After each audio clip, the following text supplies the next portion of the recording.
Тяшух, в путь. Поторапливайся, ты опаздываешь на свадьбу слепых.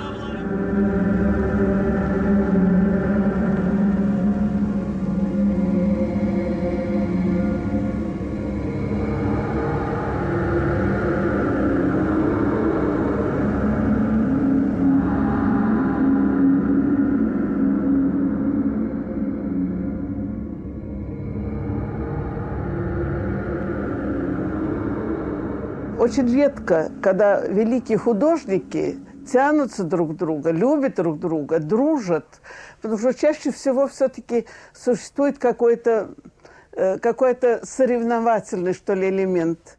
Поскольку это огромные художнические миры, которые вращаются по своим законам и своим орбитам, они в основном отталкиваются друг от друга, если тем более это таланты крупные. Люди, они были очень разные по характеру. Один интроверт, это о Тарковском, другой экстраверт, это о Параджанове. Первый раз я услышал о Андрее Тарковском в доме Параджанова.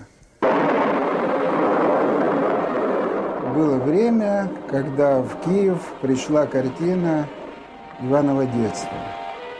Сергей Ильич сказал, что сегодня он будет пропускать гостей только те, кто посмотрел картину Тарковского «Иваново детство».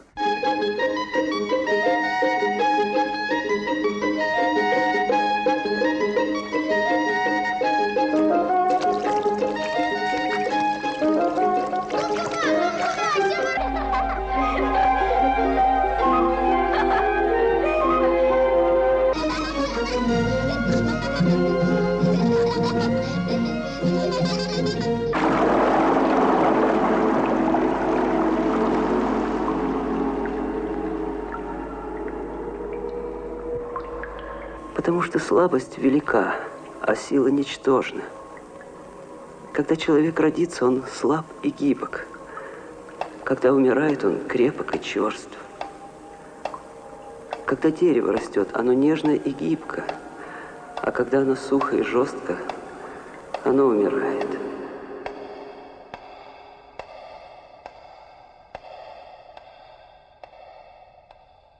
Сережа Параджанов всегда, приезжая из Тбилиси, останавливался именно у нас. И это всегда был праздник, потому что Сережа устраивал театр, без которого он жить не мог. Тарковский позвонил, захотел, как всегда, с ним встретиться. А встречались они по возможности всегда, когда оказывались в одном городе. Нас всегда удивляло, как два таких разных художника так любят друг друга. Между ними не было ни зависти, ни желания первенства, а просто глубочайшее уважение, интерес к обоюдному искусству. Но суть разговора выразил Тарковский. Он говорил, что когда у Сережи Параджанова возникает замысел, он его реализует. Поэтому его искусство такое удивительное и наивное, и прекрасное. Он говорит, он свободный человек в своем искусстве. Мы так не можем, он говорит. Он в этом отношении единственный. Сергей делает вот такое признание, замечательное признание своему другу, своим учителем, я считаю, абсолютно молодого и удивительного режиссера Тарковского, который даже не понял, насколько он гениален в Ивановом детстве. Таким образом, уже первый фильм Тарковского получил вот такое признание. Виго породил французское кино. К сожалению, никто не мог пойти дальше него. Затем я всегда с огромной благодарностью и с удовольствием вспоминаю фильмы Сергея Параджанова, который я очень люблю. Способ мышления, его парадоксальный и поэтический, его умение любить красоту, его умение быть совершенно свободным внутри собственного замысла.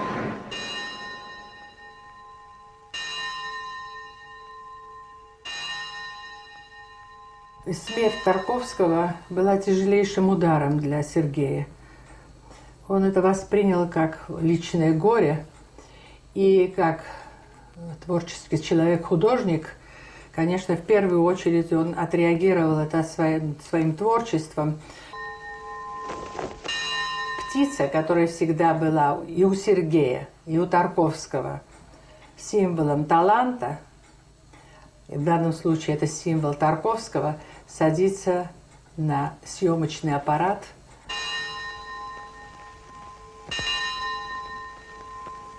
Посвящается светлой памяти Андрея Тарковского. А вот это плакат? Это плакат. È un manifesto che ha fatto un mio nipote. È il manifesto per il film Ашик и Риб, dedicato a Андрей Тарковский. Роднит очень многое. И одного, и другого без конца привлекает тайный вод. Они снова и снова пытаются вглядеться в воду, как бы поднять, какие тайны несет в себя этот один из самых первоэлементов мира или бытия.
Нас ведь так мало, всего несколько миллиардов, горстка. А может быть, мы вообще здесь только для того, чтобы впервые ощутить людей как повод для любви. Ой, дівоночку, якої умієш, а я тобі заспіваю, що не зрозумієш.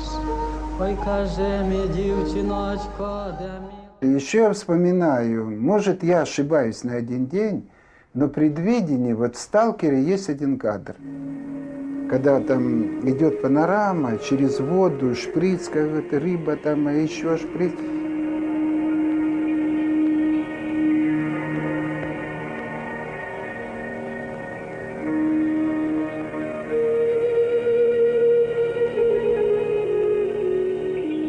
И есть листок календаря.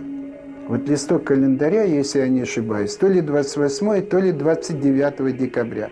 То есть почти его, вот предвидение его смерти. Тема коня. Оба необъяснимо любили лошадей и снова пытались вглядеться в магию этого удивительного красивого создания.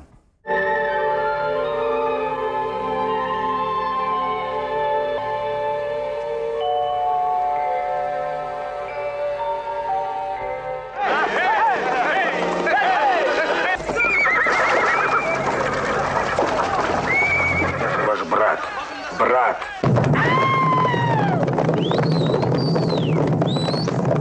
Ты не можешь быть моим братом. Ты враг. Плетьте ему, рубите его. На земле врага все враги, только враги.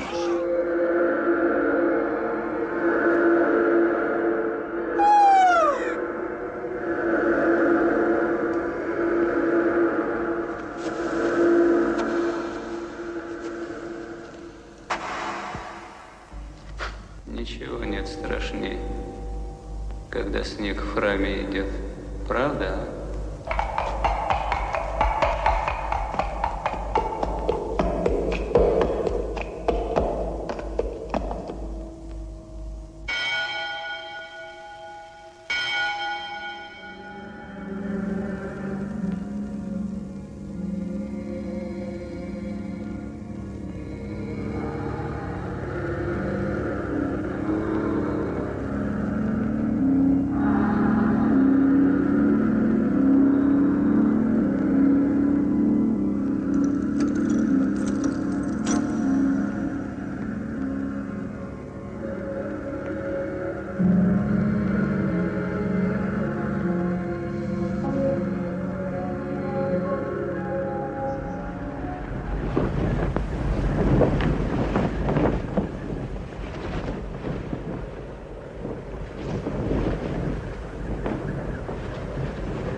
и снова почувствовать себя счастливым.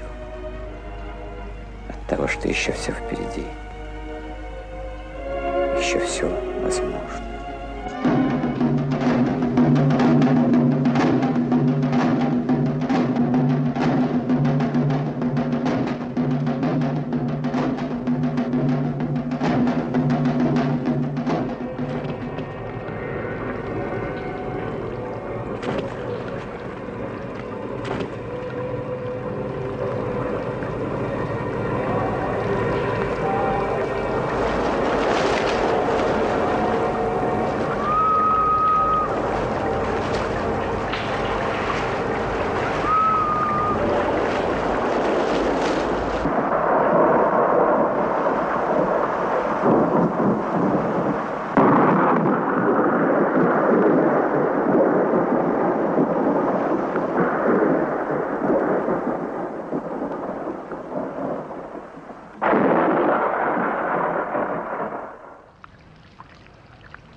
Но есть сильней очарование, глаза потопленные ниц, в минуты страстного лобзания и сквозь опущенных ресниц угрюмый, тусклый огонь желания.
Иди сюда.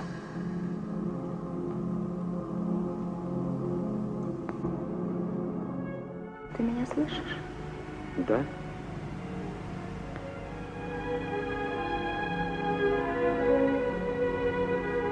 Вот я и взлетела. Что с тобой, Маруся? И тебе плохо? Не удивляйся. Это так понятно. Я люблю тебя.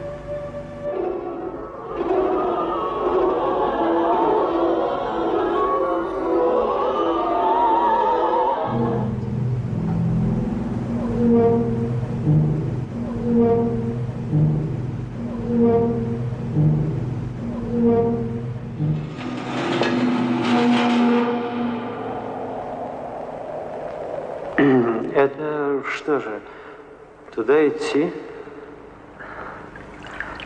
К сожалению, другого пути нет.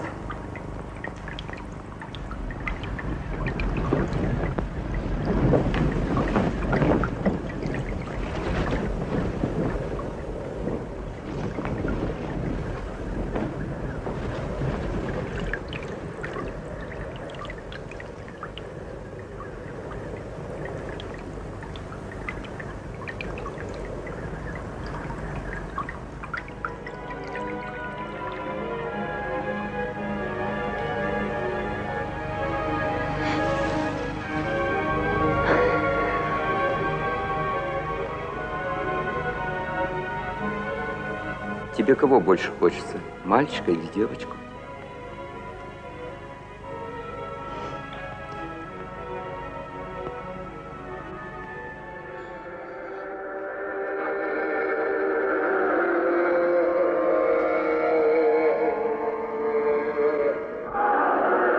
Отоприте дверь. Мне нужно помолиться. Бог должен услышать мою исповедь. О небо, мне никто не открывает.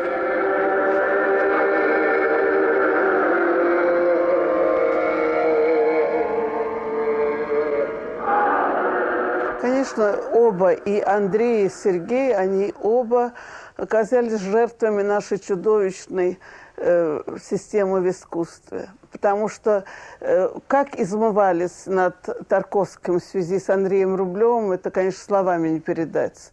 И то же самое, как измучили Сережу с фильмом «Цвет граната». Ведь фильм вышел, в конце концов, совершенно другим.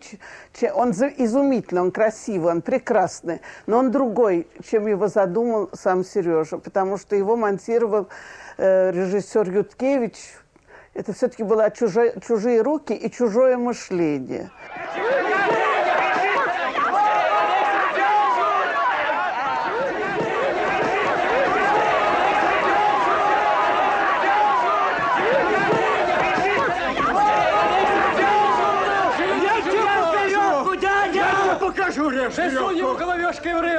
Они попали в ситуацию отверженных и преследуемых художников. Вот в этом, наверное, был парадокс этой системы.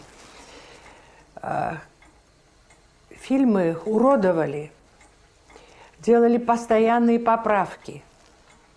Андрей Рублев всем известно, каким подвергался поправкам, какие муки Андрей перенес в связи с этим фильмом. Что касается Сергея Параджанова, то здесь было то же самое с Саят Навой, который неоднократно переделывался. Они придумали дикое развлечение. Я подбрасывал в воздух гранаты, а они саблями разрубали их.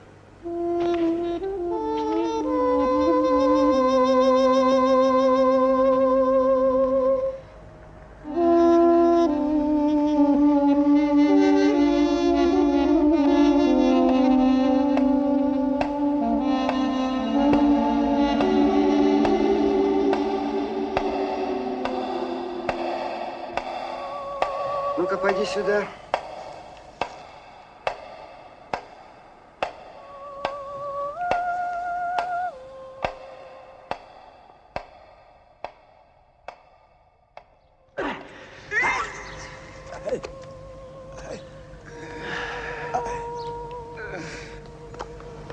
Опять мы видим здесь параллели. Андрей Рублев был обвинен, что это антирусская картина, что она искажает, что это антинародная картина. И точно такие же упреки получил Параджанов за Саят Наву. Он даже был вынужден изменить название фильма. Фильм вышел под названием «Цвет граната», потому что его упрекали в том, что образ великого средневекового поэта искажен, и это совершенно не соответствует каким-то биографическим реалиям, хотя, надо откровенно сказать, никто точно не знает ни точно биографии Рублева, ни точно биографии Саят Навы, однако эти упреки звучали, и эта критика была весьма яростной.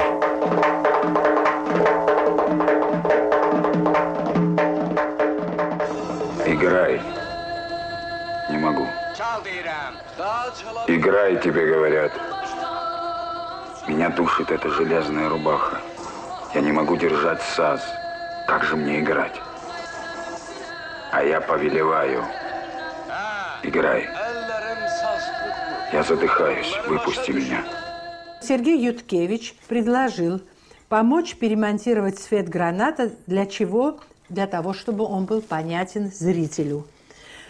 А затем сказал вот такую фразу. «Я только что из Парижа, и там в кинотеатре «Кюжас» демонстрируется фильм «Андрей Рублев», хотя в нашей стране он не выпущен на экран». А между тем мой друг, известный французский режиссер, коммунист Мишель Курно, говорил, что он не любит фильм Тарковского «Андрей Рублев» за то, что Тарковский в фильме не любит русский народ. На этом совещании присутствовали Демичев, Шауро из КПСС.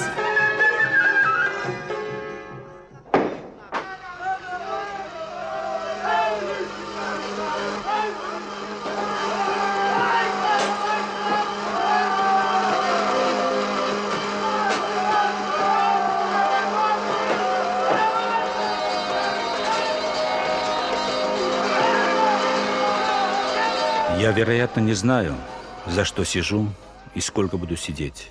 За мной следят и ждут срыва. Голодовка смешна. Голодают по 2 года. Их кормят зондом в наручниках. Следователь Макашов сказал: вам положен год, но я буду искать 5, потому что за 5 лет мы вас уничтожим. Самое страшное в моем состоянии, что мне не верили в период следствия и на суде. Меня перебивали. Это метод моего обвинителя. Надо платить с расчета Средневековья и Инквизиции. Такса очень высока. Вокруг свора волков, волчий лай и вой. К сожалению, я не Маугли, чтобы изучить язык джунглей. Ноябрь, Стрижавка. Усы разрешили. Ура! Уже тепло. Знаю одно, что пережито ни словом, ни пером не сказать. Одно то, что мой рацион в сутки стоит 36 копеек, а если я умру, то похороны стоят 79 копеек.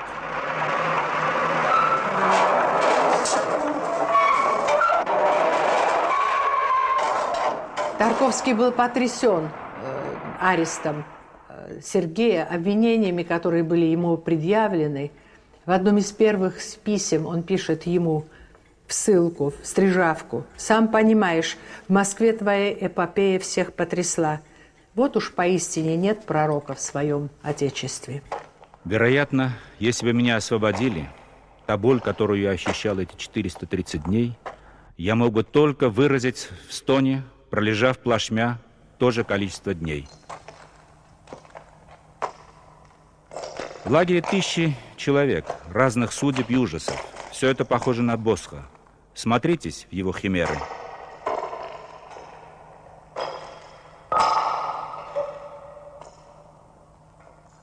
У нас в Москве все по-старому. Полгода не принимали мое зеркало. Сейчас, правда, надеюсь, что сегодня-завтра акт будет подписан. Я очень устал от абсурдного чиновничьего шебуршания. Губник, 28 октября. Получил письмо от Тарковского. Создал серию открыток «Свет и тень». Постараюсь выслать.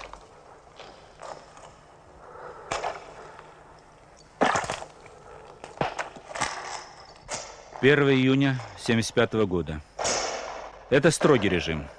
Отары прокаженных, татуированных, матерщинников страшно. Тут я урод, так как ничего не понимаю. Ни жаргона, ни правил игры. Мне ничего не надо. Только одно. Пригласите к себе Тарковского. Пусть побудет возле вас. Это больше, чем праздник. Смотрели ли вы «Зеркало»? Сережу опять посадили. Это было уже в Тбилиси в 1982 году. А Тарковский был еще тут. И он взволнованный позвонил нам и сказал, что хочет с нами поговорить, надо обсудить, как спасать Параджанова. И он пришел, мы весь вечер опять говорили о Параджанове. И поскольку Тарковский собирался уезжать в Италию, он говорит, что я поговорю с Феллини, я поговорю с Тонино Гуэрро, я вообще подниму итальянскую кинематографическую общественность.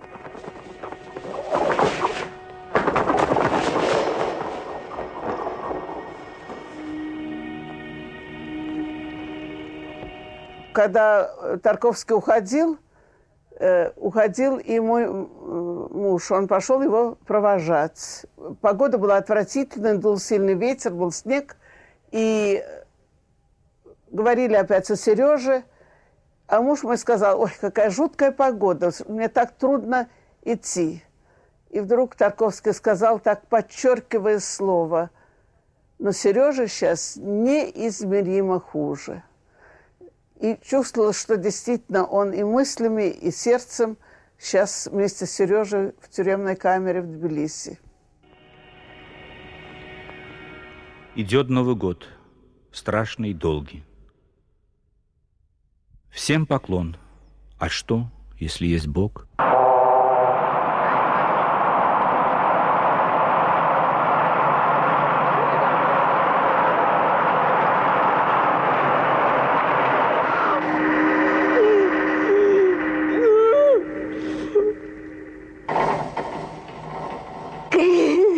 Громко и четко. Я могу говорить, давай. Я могу говорить.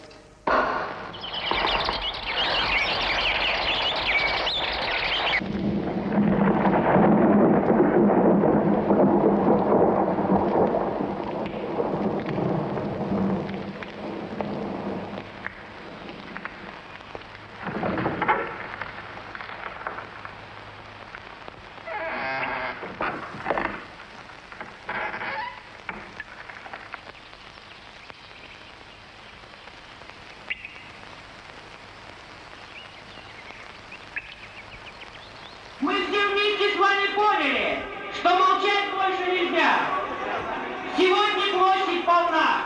Это наша победа. И поэтому я могу сказать, фашизм не пройдет.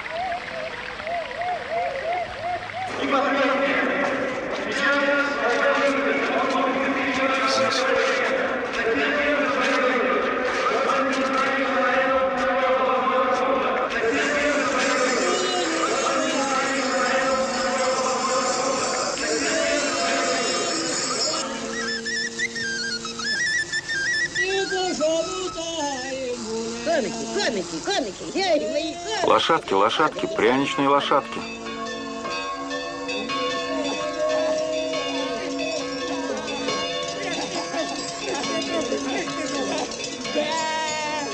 Чуешь, хлопчику? Ты не свободен. Вы все, кажется, хотите свободы.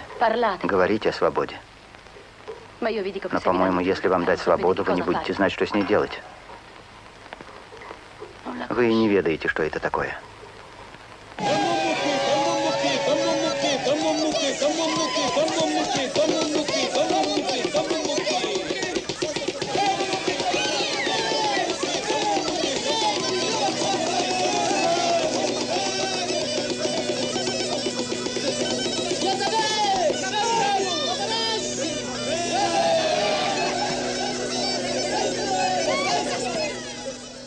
Конечно, очень обидно, что свобода пришла очень поздно для обоих. Это грустно, потому что я представляю себе, сколько фильмов оба эти художника могли бы сделать, если бы им давали эту возможность. Конечно, Тарковский Виталий как бы работал свободно, но его фильмы на меня производили очень печальные впечатления. То есть они были прекрасны, но оставалось такое вот ощущение безнадежности. Я свеча, я сгорел на перу. Соберите мой воск по утру, и подскажет вам эта страница, как вам плакать и чем вам гордиться, как веселье последнюю треть раздарить и легко умереть, и под сенью случайного крова загореться посмертно, как слово.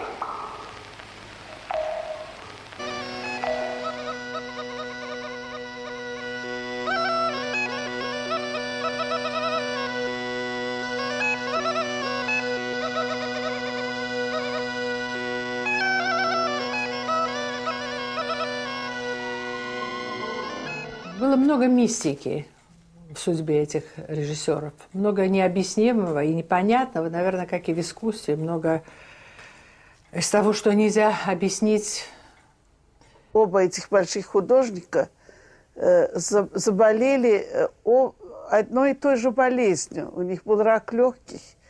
И это как бы, как образ, они задохнулись от этой жизни. Если посмотреть последние фильмы Тарковского,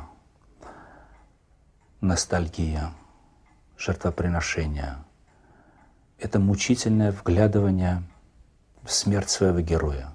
Ну, наверное, каждому великому художнику хочется заглянуть за занавес, пересечь эту черту и посмотреть, что там. Была какая-то мистика в том, что они смотрели в лицо бездной, и бездна рано или поздно сама взглянула на них.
А быть ли нам вместе? Иисус Христос, Амен, Амен, Асемцез.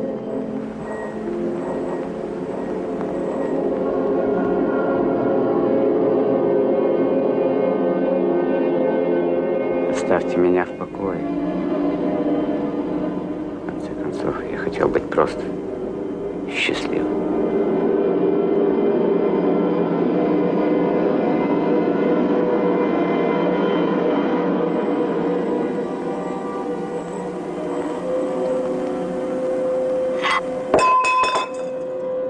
Ничего, ничего. Все обойдется.